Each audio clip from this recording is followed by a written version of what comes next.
Hello, beautiful people, and welcome back to another video. From the title, you can see we are doing an updated, very detailed version of the Nipsey Hussle braids. Getting into it, this will save you a bunch of time, but what I did was pre-sectioned her out for each braid. Put gel in the parts, and yeah. So this will save you a bunch of time in the long run, but yeah. What I did off camera was I applied gel to the first section. I always work right to left or left to right, but I never one side, then the other side, one side, on the other side. It'll, the back and forth. We don't do that. We just one side and then the other, and it ensures that it's congruent in the end. So how I applied gel to her section was the top half, the bottom half. Then I sliced the section in the middle, applied gel, and then I smooth it all together. Now, what you see me doing is, this is very important for the Nipsey Hussle braids. The two side braids always start from the point rather than the middle of the head. So the actual start of the braid will be from a point, right? This is very important for the Nipsey Hussle braids. I understand when he was getting his hair braided, it was, more or less based upon head shapes, and those do play a part, but this is very important to the actual style. So when people say for like Nipsey, this is what they're talking about. So you will start the braid off from a point and you will just kind of braid it down, and the braid will flow with the head shape, as you know, as you keep it going, what you see me doing here. I know I get questions a lot of the times about why I don't braid with my fingernails. Guys, I don't braid textured hair with my fingernails because sometimes I find it easier to smooth out the hair. Like the comb smooths the hair all the way through as I'm stitching it into the braid. Whereas sometimes with my finger, even if I smooth out the hair as smooth as I can get it, I feel like my fingers just don't do the same. And I just like to ensure that everybody's getting the same consistency from me when it comes to this. I find it easier when the hair is finer, like a finer textured hair, even though she has a coarse pattern or like a tighter curl pattern.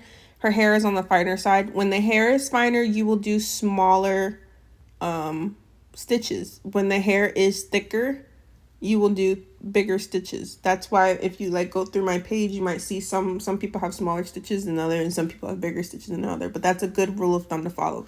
If the hair is thicker, do a bigger stitch. If the hair is finer, do a smaller stitch.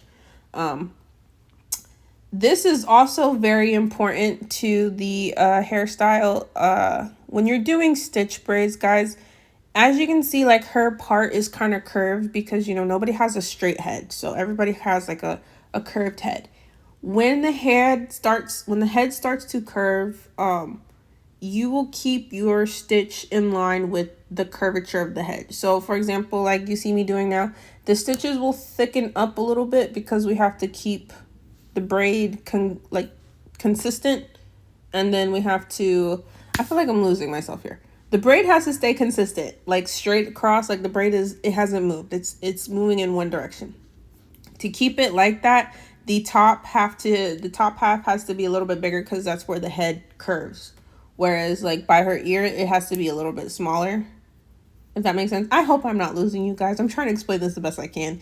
It's so like secondhand nature for me to do this now, and it's so easy for me to be like, yeah, just watch me do what I do. But I know not everybody is like a visual or like a hands-on learner. Some people are like, explain it to me and I'll get it. So I'm trying for you guys. I promise, I really am. But yeah. So that's what you see me doing here. So the top pieces right around where the head curves is right when you'll start to pull a little bit bigger pieces of a stitch, just to kind of keep the braid being flush. Because a lot of times if you don't, what happens is your braid will start to get wonky and then loose in some places, and then you'll start to fight with it, and then it'll just frustrate you. And I'm trying to give you all the game right now, rather than have you guys struggle. So yes, right when you see me, this is for me, this is more comfortable for me. It might be comfortable for you guys, but right when I always get to the neck hair, the bottom of the braids, I flip my hand placement just to keep the braid tight. See right there, now I'm doing overhand. It keeps so that the braid is tight all the way through. All right, this is the most important part of a Nipsey Hussle braid. the very top braids. If you ever look at a Nipsey Hussle, his braids at the top are never like straight back. It's always kind of curved and then it goes straight. So same thing, you will start the beginning of the braid at the corner, at the cornermost piece of the head, which is like in the inner part next to the actual center part that I've made. And if you're right-handed like me, this side will be a lot more comfortable than the other side. But what you're gonna do is, actually, I lied. I think it's the other side.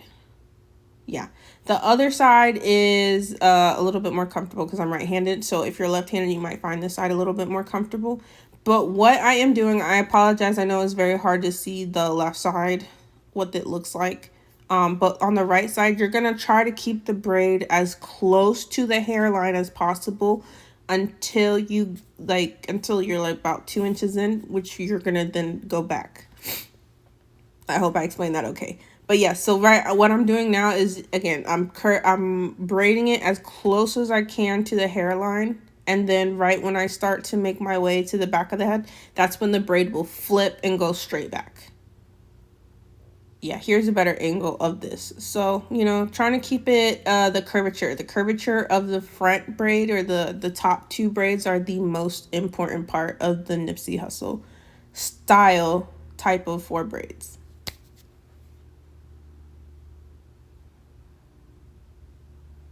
Oh, key here. The braid pieces are smaller right now, so I don't really need to smooth it too much.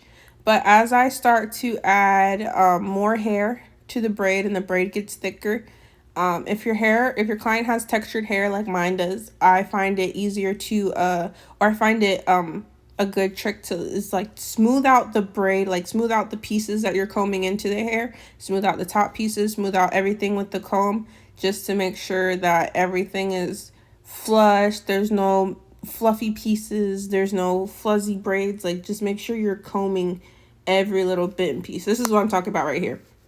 Right when the hair gets thick, you'll see me like feed a piece in, but right before I cross the pieces over, or yeah, right there, I'll brush out the hair that I'm about to like cross over, because it just makes sure that the braid is all the way smooth. Sometimes if you don't do that and your client has super textured hair or super curly hair, they might get little fuzzy pieces on top, and then it kind of like makes the braids look older than what they are. So make sure you're smoothing out everything. I know it might take a little bit more time, but you got to make sure the client gets what the client wants. All right, here we go. Right now I am adding foam to her head after I have, braided it all down, edged up and everything. I know some people, well, yeah, then you'll add a do-rag and then, blow dry it. This just ensures that everything is right where it's supposed to be, an extra kind of sealant, if you will. I don't use a blow dryer with this particular foam just because it's very sticky, and by itself it doesn't really need the extra layer of the do-rag. So if you use any other foam one, I would recommend using a do-rag before you blow dry, but this one is very sticky. This is the BTL foam wrap. It's pink, and I do believe I have a purple one, but it's very sticky. And this is what it looks like when we're done. So you guys see what I'm talking about at the top, where it's very important to keep it, curved. But yeah, I hope this was helpful. I tried my best to explain. But yeah, until next time, guys, I appreciate and love you all. And I'll see you next time. Bye.